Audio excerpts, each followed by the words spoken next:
या ठिकाणी आम्ही CITU अफिलिएटेड भोकर तालुक्याचं आशा व गटप्रवर्तकांचं तिसरं अधिवेशन या ठिकाणी राष्ट्रसंत तुकडोजी महाराज समाधी स्थळाच्या निसर्गरम्य वातावरणामध्ये पार पाडलेला आहे। या ठिकाणी येत्या 3 वर्षासाठी नवीन कमिटी सुद्धा स्थापन केलेली आहे।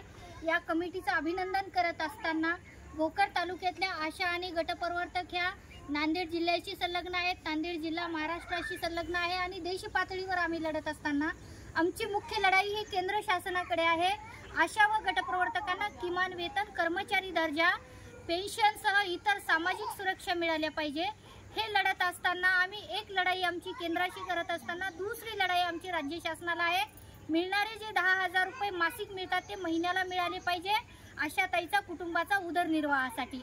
सोबतच नांदेड जिल्ह्याच्या जिल्हा परिषदेला विनंती आहे की जे काही वरून येतं ते वेळेत या आशा आणि गटप्रवर्तकांच्या खात्यावर वर्ग झाले पाहिजे।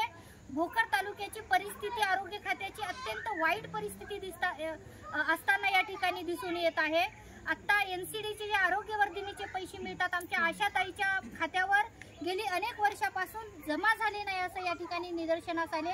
मग APL BPLचे असेल किंवा मिळणारे जे मानधन असेल ते वेळेवर भोकर तालुक्यातल्या आरोग्य समिती देत नाही असं या ठिकाणी निदर्शनास आलेलं आहे।